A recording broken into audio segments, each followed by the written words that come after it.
So let's start with our last topic of this chapter, that is sources of history. Now, what is the sources of history? Sources means through which we can study the medieval history.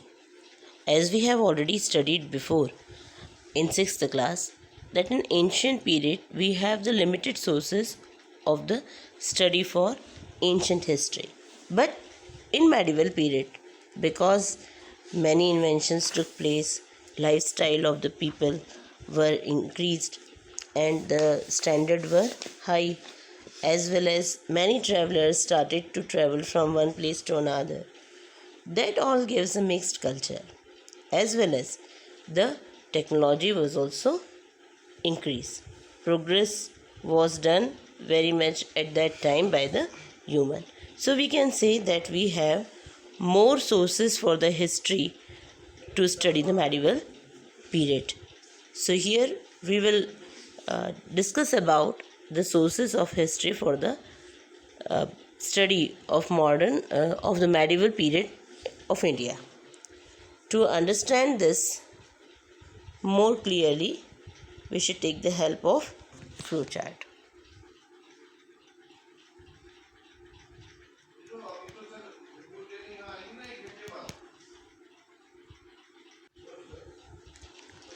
So here we have the flowchart, sources of history. If we categorize or classify the sources of history, it will be of two types: literary sources and archaeological sources.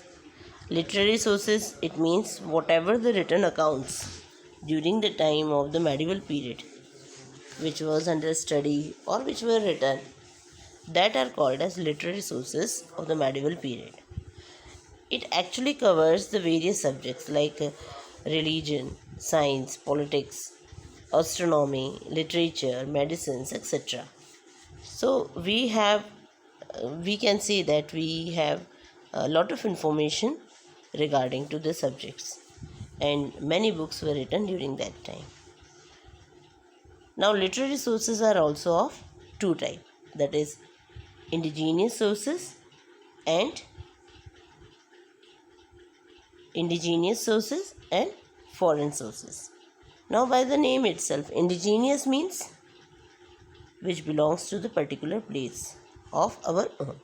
So here the books which are written by, or the formers which were written by those who lived on a Indian subcontinent, means those who were living in India itself, and if they have created the sources or written something, that is called as indigenous sources. And foreign sources, by the name itself we can understand that foreign sources are those, or the formers or the books which were written by the travelers or the foreigners who came to India from the other country. Like we have read, Fahin came to the India from the China. Then Ibn Battuta, he came also from the Persia. Marco Polo, who came from the Italy. So many of the travelers came to India and they visited India. After that, whatever they observed and experienced, they have written in their accounts. So these are called as foreign sources. Now, to understand more briefly the indigenous sources, we can take the example here. Chronicle accounts, autobiography. Chronicle accounts means the record of the ruler and their successor sequence wise, so that we come to know that which of the king has ruled how many years and what were the changes, or who were the next ruler after that, or who were the successor of that. Then autobiographies. Autobiographies means, biography means the life story of a person, and autobiography means life of a story of person written by himself. That are the autobiography. Here one of the example is there, like Baburnama, which is written by the Babur itself. Another category is biography, that is, I told, means some of the rulers were there who used to appoint the writers, scholar people in their court to write in accounts of their praise or in accounts of their reigns. So Akbarnama was one of that. Manuscript was also prevalent during that time. It was written in the Sanskrit language. Somewhere in the south it is written in Malayalam language, Telugu language. So we have the examples like Ramcharitanam and Shushrutu, Samhita. These are the example of the manuscript. Then here one of the biography, that is Prithviraj Raso. This is also one of the example which was written by his actually the Prithviraj Raso is the biography of the king Prithviraj and Maharana Prithviraj, which was written by the Chand Bardai, who was one of the courtier of the his court. Then some special official documents were there, like farmans. Farmans were actually the order which is issued by the ruler. So in the farman they usually declare their strategy, or we can say the policies which were started by the ruler, whatever the order is given by the ruler. These are also a part of the indigenous sources. Then during that time some of the indigenous writers were also there who used to write the play, drama, folks, and some many poems were written, stories were written. So that is also included into the indigenous sources. So I hope you understand the indigenous sources of the part of the literary sources. Now we are taking foreign sources and their example. As I told you that formers or the books which were written by the foreigners or the traveler who came to India for visiting, these are called as the foreign sources. So we have the best example like Marco Polo, who was an Italian this Italian traveler. He came during the time of the Kublai Khan, and he stayed for some time in the court of Kublai Khan. So whatever he has experienced, he has written in his book. Then Ibn Battuta, who was a Persian traveler, he came during the time of Muhammad bin Tughlaq, and he wrote about his administration. In the same manner, two more visitors were there, who was actually the French travelers, and they came. Their name is Tavernier and Bernier. These are the French travelers who actually came during the time of Shah Jahan, and they wrote in their book in the praise of the administration of Shah Jahan. So in this way we can say the foreign sources were also available as a source of the history for the medieval period. Now the another category of the source of history is archaeological sources. This we have studied in our 6th class also. Now what is the archaeological sources?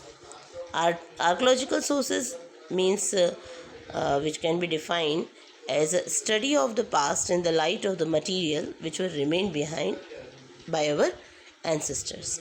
Whatever the material, it may be the building, it may be the pottery, it may be the weapons, ornaments, these remains things when we study that are called as archaeological sources. So for the example, for medieval period we have many of the building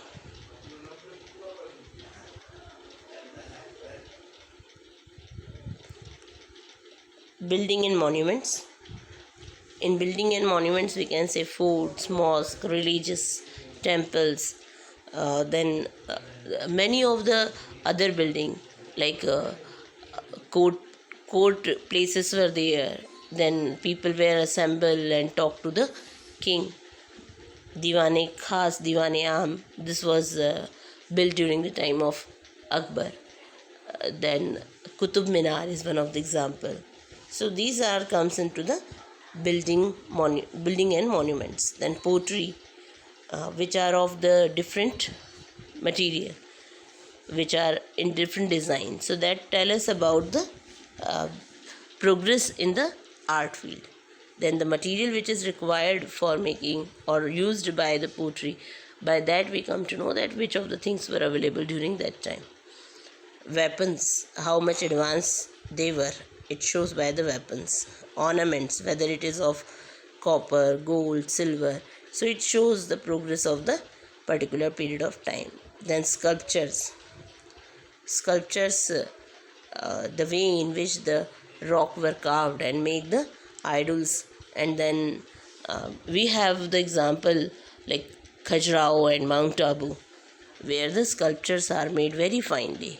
They did not have very much advanced technology, they have the limited sources, but when you see the sculpture you will find that how much advanced these people, how much artistic these people were there. Then inscriptions means that carved writing on the hard surface like stone, copper plate, walls of the temples. These are also gives a very important information about the social and political life of that time. Then the next is the coins are also very much helpful in finding out the facts, like they inform about the name of the ruler under which it was issued and by whom it was issued. Sometimes they mark the very important event, date, and the images which were carved on that also shows that the ruler was particularly interested of that, in which of that, or sometime in a language, sometime in a particular language, the things were or the text were carved on the coins. So coins are also very helpful.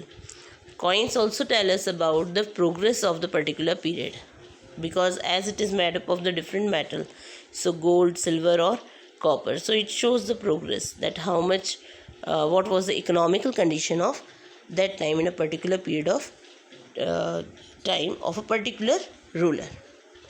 Then miniature paintings, this was a new at that time. Miniature paintings means the small paintings, and paintings and miniatures that are very very important in concern of finding out the facts, like they tell us about the culture, customs, the clothes which they used to wear, then food, and what are their habits of the people during that time, which type of the customs and rituals were followed that time. That is tell us about that is all we get by the paintings, miniature paintings, portraits were there. Now we will see some of the example these pictures of the sources for history. You can see here the collage of the different monuments and building. Charminar, this is Qutub Minar, this is the Vishwami,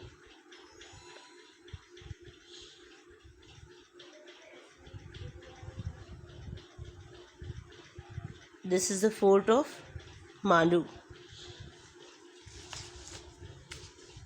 Here some of the picture of the coin is given. You can see that images is imposed in this. Some of the texts are also written. Then we can see here, this is the court scene. This is some calligraphy which is written on the some monuments. These all tell us about the information about the medieval period. Here we have more picture. You can see here, this is the miniature painting of the medieval period. This is the example of the painting of the medieval period. It was one of the set of the 12th form from the Persian epic, that is Shah Nama. See these, it's shown, this picture is shown that how the travelers comes through that. Here we can see that we can see the sculpture painting. These are the sculpture which was carved on a pillar of the Mount Jabu. In this picture you can see this is the hall scene which has the carved pillars and the ceiling. Here one of the example is given of the Surya Mandir.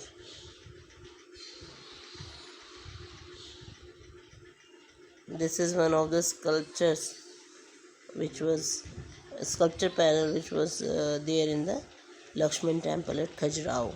This is the temple at Khajuraho, and these are the example, or we can say that close look of the sculptures which are made in the Khajuraho temple. So I hope that you can understand and I make you clear the sources of the history. This is the chapter.